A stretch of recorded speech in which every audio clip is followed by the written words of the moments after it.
أعوذ بالله من الشيطان الرجيم بسم الله الرحمن الرحيم الحمد لله والصلاة والسلام على رسول الله أما بعد.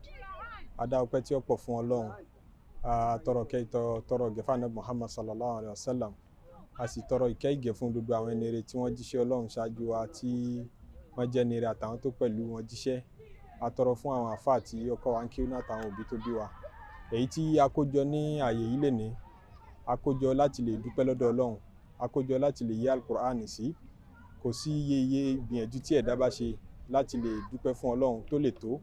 Kò sí iye ìgbìyànjú tí ẹ̀dá bá ṣe láti lè kí Ọlọ́run lórí ìdẹ̀ra Al-Qur'an tó lè tó.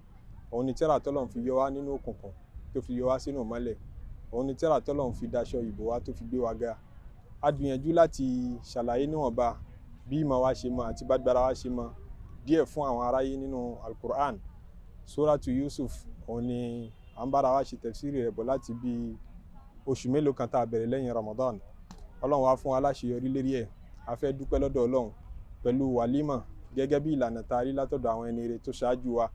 Àwọn sàhábà Nabi ridwanullahi alaihim, wọ́n bá parí Al-Qur'an, wọ́n kó àwọn ará ilé wọn jọ, wọ́n dáná fún wọn, wọ́n kó wọn lẹ́nu jọ. A rí bẹ́ẹ̀ látọ̀dọ̀ àwọn aṣáájú wa náà nínú ẹ̀sìn, nínú àwọn àfọ́ mímọ̀ dúdú ìgbà t'Ọlọ́run bá fún wọn láṣeyọrí láti ṣiṣẹ́ ẹ̀sìn kan yọrí, wọ́n á dúpẹ́ rẹ̀ lọ́dọ̀ Ọlọ́run. Nígbà tá Nabi Ibrahim alayhi salatu wassalam náà ti ṣerú ẹ̀rí, nígbà t'Ọlọ́run ní ó yọrí Kaaba, ó dúpẹ́ lọ́dọ̀ Ọlọ́run ní Rabbana taqabbal minna innaka anta samiul alim. A wá rí bẹ́ẹ̀ nínú àwọn àfọ́ mímọ̀ bí àfáwa Ibn Hajar al-Asqalani, àfáwa al-Hafidh Ibn Abdul Barr àtàwọn bẹ́ẹ̀ bẹ́ẹ̀ lọ. Níjọ́ tí wọ́n bá kọ tírà tán bá ṣàṣeyọrí ńbẹ̀, léyìí tí wọ́n bá rí kó láwọn lóògùn yàtọ̀, wọ́n á kó ara yìí jọ wípé ẹjẹ́ á dúpẹ́ lọ́dọ̀ Ọlọ́run, ká kó àwọn èèyàn lẹ́nu jọ ká fi dúpẹ́. Èyí tí à ń ṣe lénìí náà nìyẹn. Nípe Suratu Yusuf t'Ọlọ́run ní ká rí wọn bá ṣe bágbára wa ṣe mọ̀ nínú àlàyé lérí ẹ̀, ká dúpẹ́ rẹ̀ lọ́dọ̀ Ọlọ́run. Ó dẹ̀ tí wá jẹ́ àǹfààní fún wa láti gbọ́, kó má yẹ sí pé gbogbo ìgbà lèmi ò mọ̀ sọ, ká gbọ́ lẹ́nu àwọn kọ̀ọ̀kan nínú àwọn èèyàn wa tí wọ́n mọ̀ bá wa ká lọ náà. Kí ni feedback?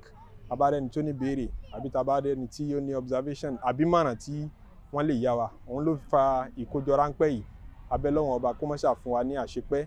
Abẹ́ Ọlọ́run ọba kó má ṣà tẹ́wọ́gbà lọ́wọ́ wa. Rabbana taqabbal minna innaka anta samiul alim wa tub alayna ya maulana innaka anta tawwabur rahim wa hadina wa fiqna ila al-haqq wa ila at-tariqil mustaqim.